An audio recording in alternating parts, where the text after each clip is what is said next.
I got some dirty shit to pick up at the dry cleaner. I got a tidy bitch to pick up, I got love Selena. Shawty hop up in the whip, but I ain't never seen it. Shawty love the way I whip it in a two-seater.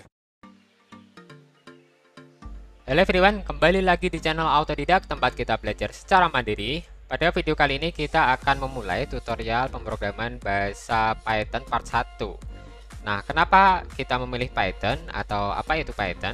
Sebelumnya, Python itu adalah bahasa pemrograman ya, sama seperti JavaScript, C++, bahasa C, dan yang lainnya.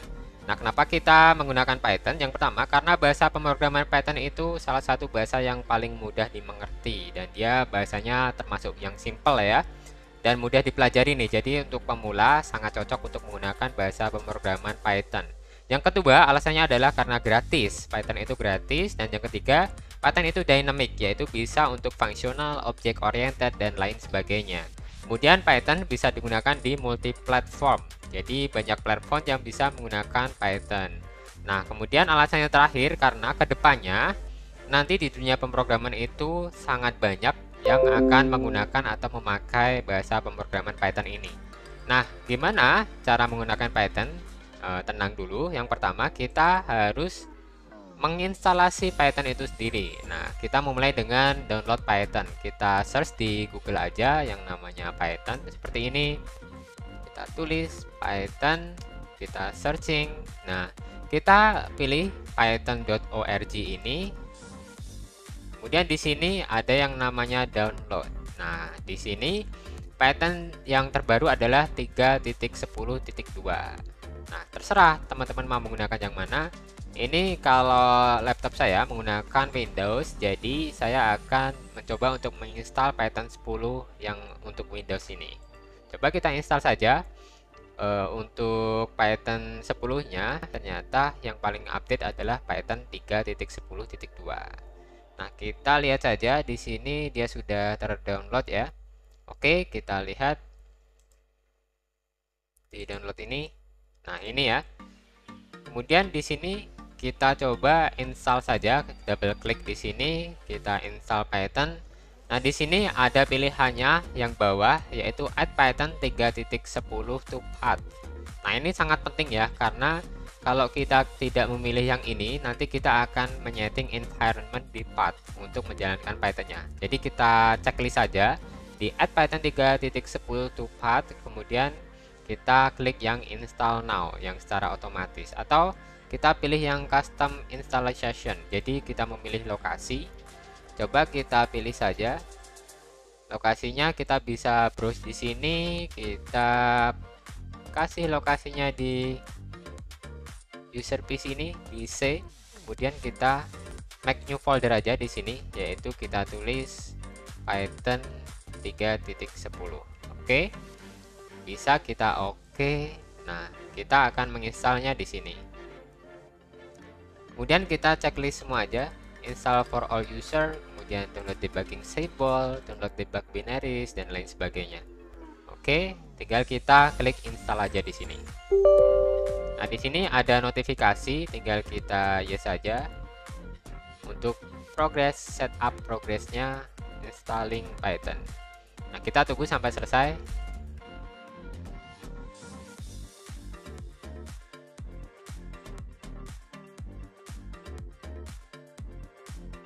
Nah, kalau sudah selesai, maka tampilannya akan seperti ini.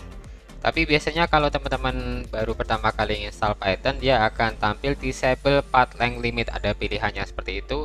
Maka pilih saja disable path length limit. Itu untuk biar panjang path-nya itu tidak dibatasi ya. Nah, kalau sudah pilih itu, maka akan tampil setup was successful. Kita tinggal close saja. Di sini untuk melihat Python udah benar-benar terinstall atau belum, kita coba close lagi, kita search di sini di searching Windows biasa ya. Kita ketik cmd, maka akan muncul command prompt. Kita pilih aja command prompt. Di sini akan muncul command prompt seperti ini. Kita tinggal ketik yang namanya Python spasi main version. Seperti ini, tinggal kita enter. Maka kalau sudah terinstall dengan benar, dengan sukses, akan tampil tulisan versi Pythonnya, yaitu Python 3.10.2 sesuai yang sudah kita install tadi. Nah, setelah itu kita akan menginstal yang namanya text editor. Nah, teman-teman bebas memilih text editor apa aja yang mau dipakai, misalnya pakai Atom juga bisa atau pakai PyCharm juga bisa. Di sini saya akan menggunakan yang namanya Visual Studio Code. Nah, tinggal kita ketik aja di pencarian Visual Studio Code seperti ini. Nah, kita pilih yang paling atas nih, yang code.visualstudio.com. Kemudian tinggal kita download saja. Kalau saya menggunakan Windows ya, jadi tinggal kita klik download for Windows. Kalau teman-teman pakai Mac atau Linux bisa dipilih di sini di pilihannya. Saya akan pilih download for Windows, maka dia akan otomatis mendownload Visual Studio Code. Nah, kenapa saya menggunakan Visual Studio Code? Karena Visual Studio Code ini, atau biasa disebut VS Code, ini adalah sebuah text editor yang paling mudah dan paling simpel untuk digunakan untuk pemula. Nah, jadi di sana banyak sekali extension yang bisa kita manfaatkan tuh untuk coding atau untuk belajar coding pemrograman. Nah, dia sudah selesai, maka saya akan close dan saya akan cari di folder download. Tinggal kita install saja dengan cara seperti biasa, kita double klik di setupnya ini, VS Code user setup, double klik saja. Kemudian di sini ada sebuah pilihan, kita pilih yang accept the agreement. Oke, kita next. Dan di sini kita mau install di folder mana atau di partisi bagian yang mana. Saya akan browse, saya pilih sendiri, maka saya akan install di local disk C saja. Kita cari di local disk C, di luaran saja biar mudah untuk trackingnya nanti. Jadi di luaran maka dia akan terbentuk Microsoft VS Code. Kita next aja. Di sini teman-teman bebas ya, pilih folder yang mana, bebas sekali. Nah, di sini setelah kita next tadi ada sebuah pilihan yaitu create a desktop icon. Kita checklist saja karena nanti biar tercipta atau di desktop ada muncul ya icon VS Code-nya. Kita checklist semua aja, tinggal kita klik next. Kemudian kita pilih atau klik yang install. Nah, tunggu aja sampai proses installnya selesai. Nah, di sini setelah selesai, maka ada pilihan Launch Visual Studio Code ini ya. Tinggal checklist saja. Jadi ketika kita klik finish ini, kita klik aja finish, maka dia akan otomatis membuka Visual Studio Code-nya. Nah, tampilannya akan seperti ini. Saya perbesar dulu di sini. Ini tampilannya sudah view besar ya. Biasanya dia view-nya kecil. Kita klik appearance seperti ini. Kita zoom out, atau bisa pakai shortcut Ctrl sama minus ya, seperti ini. Ctrl minus.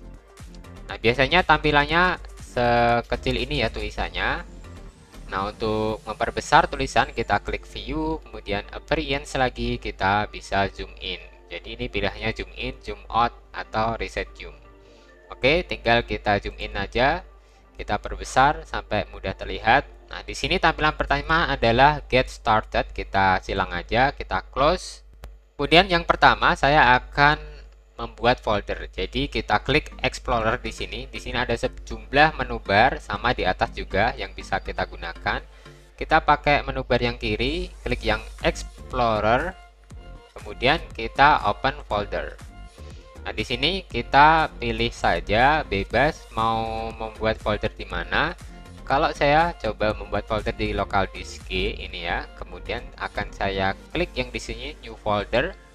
Kemudian akan saya namai dengan nama tutorial Python.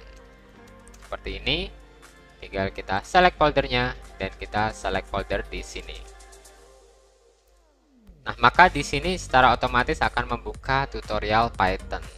Kemudian setelah foldernya tercipta atau tercreate, kita akan mengcreate yang namanya file. Jadi kita bisa menggunakan file, terus new file. Kemudian di sini juga bisa juga menggunakan shortcut yang ini, yang new file, ada gambar file terus plus di sini klik aja. Kemudian saya akan membuat sebuah file karena kita akan belajar pemrograman Python. Kita buat latihan .py. .py ini adalah menandakan eksistensi program dengan ekstensi Python ya. Jadi gunakannya adalah .py atau py. Kita enter saja, maka akan tercreate sebuah file dengan ekstensi py, yaitu latihan.py. Yang get started ini kita silang dulu aja. Sebelum kita melangkah untuk belajar pemrograman Python, kita harus menginstal extension yang bisa mempermudah kita dalam belajar nantinya. Yang pertama, extension yang harus diinstal adalah tentunya extension Python ya, biar nanti bisa digunakan untuk run Python di terminal VS Code. Jadi tidak usah kita run di terminal command prompt. Nah, di sini kan belum ada tombol run-nya. Ya, di sebelah kiri ini ada menu yang bernama extension. Kita pilih saja di sini. Kemudian di kolom search ini kita ketik saja Python seperti ini, kita enter. Nah, maka dia akan mencari otomatis extension yang bisa dipakai. Nah, di sini ada yang centang biru ini ya dari Microsoft, yaitu Python. Kita install aja di sini, kita install dan kita tunggu proses installingnya sampai selesai.